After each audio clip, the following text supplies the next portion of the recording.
Hi, I'm Hannah Kaufman here with Cotter Teen Press, and I'm here with John Munson. Chan Poling. And Steve Roehm. And Coco Costello. Thank you for coming. You're welcome. Thank you for having me. Okay. Can each of you tell us about a concert you attended that had a powerful influence on you, and how did this inspire you? The first concert I went to was the Police, and it was at the Metrodome, and they were my favorite band. It was my very first concert, and probably one of the best concerts I've ever seen. And I was just taken aback by how cool it was. And it was kind of scary, because I had never gone to such a big place without an adult. So it was me and my buddy, and it was very exciting to kind of be concert goers in the big city. My exciting favorite concert when I was younger was I saw Miles Davis. It was one of the classic jazz heroes of mine, anyway. A lot of people. History will prove him one of the greatest jazz. I think history heroes. Yeah. I think so. And so I saw him at the Guthrie Theater in Minneapolis. That was really cool. Let's see. It's funny because you said most influential, and that gets tough for me. But I think that I would say that it was an important concert for me to see was seeing Gunther Schuller and his ragtime orchestra, which my parents took me to at Orchestra Hall, and it was after this movie called The Sting came out, which featured a bunch of ragtime music in it, and it was really, I think something happened to my head when I saw that movie with all that music, and then I went to the theater and saw a live group play that music, and it some kind of a connection was drawn for me. Opened your mind. Yeah. All right, thank you. Those are some great answers. Can you tell us a little bit about your experience with music in middle school and high school, or even out of school? Let's see. In middle school and high school, well, I made the decision that I was going to be a musician really early. And unfortunately, I used it as an excuse to not really do school much. I was like, I'm going to be a musician, Mom. It doesn't matter if I know math. And I want to just tell to any students who might see this, that was dumb of me. I regret having made that decision like that. I don't regret the decision to become a musician. That was a good decision. But the choice of saying it's all music and nothing else matters, that wasn't so smart. But I loved music from a super early age. I was very focused on it. And not only did I like music, but I liked musicians. And my mom was a musician, and she would have musicians over to the house, and they would play music together. And I think I was smart enough to recognize my tribe. And musicians are my favorites. I was a kid that liked piano lessons. Do you guys play music at all? Yeah. Do you like practicing and stuff like that? Yeah, it's kind of hard. I was a kid who wanted the piano, wanted to take lessons, and I liked it. Then what happened? Well, then I became jaded. You have to look that word up. I studied all throughout high school. I took music theory, went to night school afterwards at McPhail, and then I went on to college to study music at Los Angeles. And so I was like John, knew what I wanted to do. I think my first concert I was 15 years old. Performing, right? Performing for money. Yeah, and I never stopped. I guess I'll talk about my favorite part of my kind of being music was going to college, because I had taken lessons and been like the hotshot drummer in the school, and I finally got to go to a school where I got to study drums and see all sorts of other great drummers. and I got to learn piano and marimba, and like the instrument I'm playing tonight, vibraphone. That's where I got to learn those, and it was really exciting to be around all sorts of really talented people, kind of all following their path to becoming better musicians. And it was like probably the most favorite part of my life was that part. Yeah, thank you. What are the benefits or challenges of playing in a trio compared to other band formats? Our biggest challenge is John Munson. He's terribly mean, and just kidding. Our biggest challenge with our particular group is that we don't have a drummer. So that is the challenge because you get used to playing with drummers, and drummers tend to kind of create a scaffolding that, a grid that you can play on, and we don't have a drummer, so we have to try to reimagine that with the songs that we play. So there's an imaginary drummer there, and it gets kind of tricky. It's so that would be, I think, our biggest challenge. Without a scaffolding, which I that's my preference, is to just float. I don't need a scaffolding. Some people like to be pinned to the earth. That's right.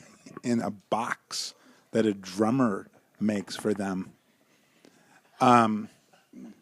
Let the young lady ask. I want to respond to her question in a serious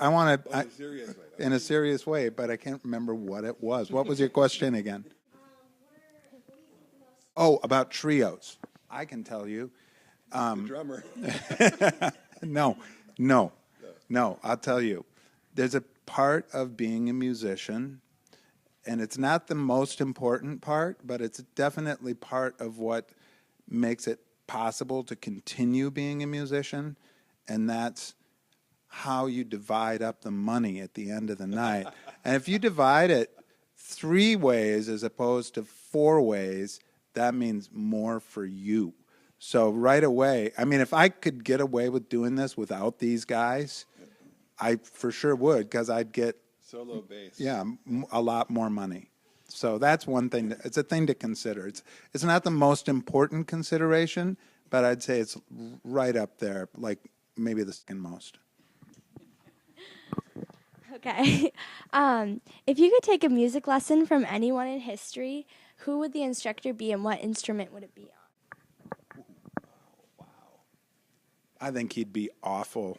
I think he would be an awful person, but Beethoven for sure.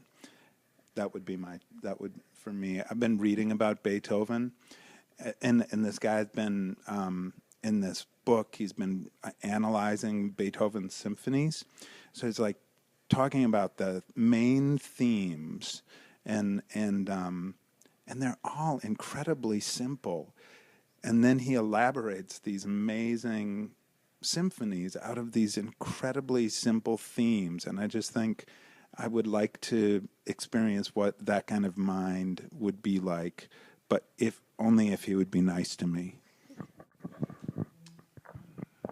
Just off the top of my head, I think I would like to sit down with Vince Guaraldi, who's a piano player who wrote the music for the Charlie Brown Christmas special. You know those beautiful songs, those jazz songs in that show? And I'd like to just sit and have him show me his technique. I think I would take a vibes lesson with Milt Jackson. He's my favorite vibes player. I don't know how it would go, but it would sure be fun. Yeah. Or maybe not fun at all. I don't know. You never know. Sometimes the best players are not the best teachers. So we've heard you often have guests perform with you. Do you have some dream guests on your bucket list? Rodney Dangerfield. He's hoping that he would read some poetry for us. Yeah. Oh, we've got so many great guests. Every year we do our holiday show and do our kind of variety shows around. There's always such great ones. I don't know if someday the dream guests will come. I don't know who that is right now, but I know it'll happen. I'll tell you, I have a thing that I really love. The holiday show is usually when we perform with guests at this big holiday show that we do at the State Theater, and we draw all these friends in for it.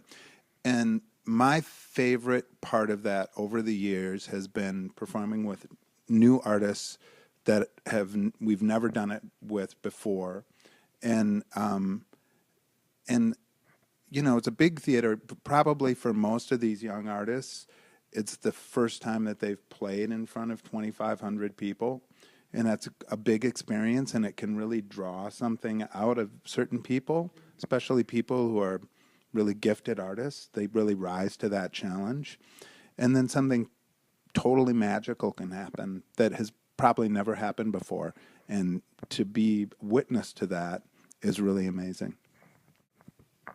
Yeah, that's a really great answer. So we're just going to do a quick lightning round, and you can just answer as quickly as you can. What was your go-to Halloween costume? Bum. Person without a cell phone.